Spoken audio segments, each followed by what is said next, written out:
Malakpet Louis Braille పార్కులో దివ్యాంగుల శిక్షణ కేంద్రాన్ని ప్రారంభించారు. ఈ సందర్భంగా దివ్యాంగులకు నిత్యావసర సరుకులు పంపిణీ చేశారు. ఈ కార్యక్రమంలో ముఖ్య అతిథులుగా star powers meaning director Bolla Sivaramakrishna, Nobel educational empowerment society president Suresh Kumar తదితరులు హాజరయ్యారు.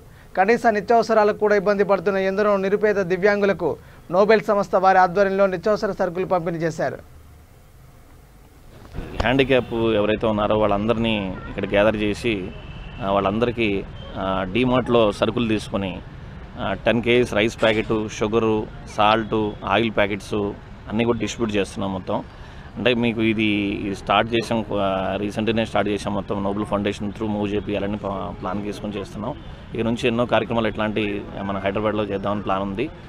నెక్స్ట్ మహిళలకు కూడా, హ్యాండిక్యాప్ మహిళలకు కూడా నెక్స్ట్ మంత్ ప్లాన్ పెడుతున్నాం. అట్లా ఇది ఎవరైతే ఈ హ్యాండిక్యాప్ ఉన్నారో వాళ్ళు స్ట్రాంగ్గా, వాళ్ళ విల్లింగ్ పవర్ కానీ వాళ్ళ స్ట్రెంగ్త్ కానీ చాలా స్ట్రాంగ్ ఉంటుంది. మీరు ఇది హ్యాండిక్యాప్ అనే మైండ్ సెట్లోంచి మీరు బయటకు వచ్చేసి మీరు అవయవాలు అన్నీ ఉన్న మనుషులు ఎవరైతే తిరుగుతున్నామో మన సమాజంలో ఉన్నామో వాళ్ళందరికన్నా మీరే స్ట్రాంగ్ అని చెప్పి మీ మైండ్ సెట్ చేసుకుంటే మీరు ఎన్నో కార్యక్రమాలు సాధించగలుగుతారు. అది మీరు ముందుకెళ్ళాలని చెప్పి ప్రతి ఒక్కళ్ళకి మేము మా వంతుగా మేము చిన్న సహాయం చేస్తున్నాం. దాని గురించి అన్నీ పేస్టు, బ్రష్, ఆయిల్ ప్యాకెట్స్ ఇవన్నీ మేము ఇంట్లో కావాల్సిన సరుకులు అన్నీ కూడా డిస్ట్రిబ్యూట్ చేస్తున్నాం.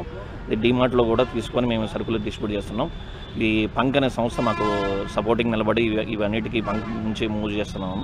అందుకే మీకు ఇక్కడికి విచ్చేసిన హ్యాండిక్యాప్ వాళ్ళందరికీ కూడా ధన్యవాదాలు చెప్పుకుంటున్నాను. మాకు 100 అప్లికేషన్స్ వచ్చినాయండి. మేము 50 మందికి 50 మెంబర్స్కి ఈ విడతలో మేము ప్లాన్ చేస్తున్నాం. 2400 రూపాయల సరుకులు ఇస్తున్నాము.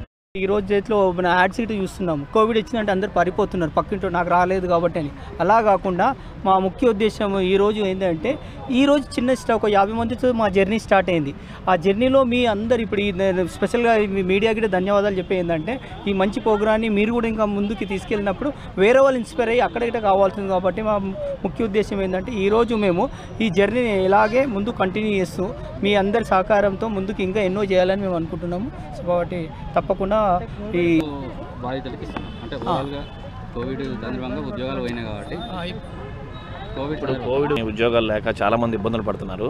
వాళ్ళకి నిత్యావసర సరుకులకి మేము సపోర్టింగ్ నిలబడి వాళ్ళ హెల్పింగ్ చేద్దామని ప్లాన్తో ఉంది. సో ముందు ఇంకా మేము ఇదే కాకుండా ఇంకా మాకు వాళ్ళకు చెప్పినటువంటి కొద్దిమంది జాబులు అనేటువంటి ఉన్నటువంటిగా మా ఆర్గనైజేషన్ అయితే ఉందో దాని ద్వారా జాబ్ ఎంప్లాయ్మెంట్ కూడా ఇంటికి వాళ్ళకు వర్క్ ఫ్రమ్ హోమ్ అనే విధాన్ని కూడా మేము మాకు ఆర్గనైజేషన్ స్టార్ పవర్స్ ఆర్గనైజేషన్ ద్వారా మేము ఫ్యూచర్లో కూడా అందరికీ 10th క్లాస్ పాస్ అయ్యి వాళ్ళు ఒక స్టేజ్ ఉన్నారంటే వాళ్ళకు కూడా మేము ఖచ్చితంగా ఇంటర్వ్యూ ద్వారా తీసుకొని ఎంప్లాయ్మెంట్ కలిగడానికి మా ప్రయత్నం మేము చేస్తాం.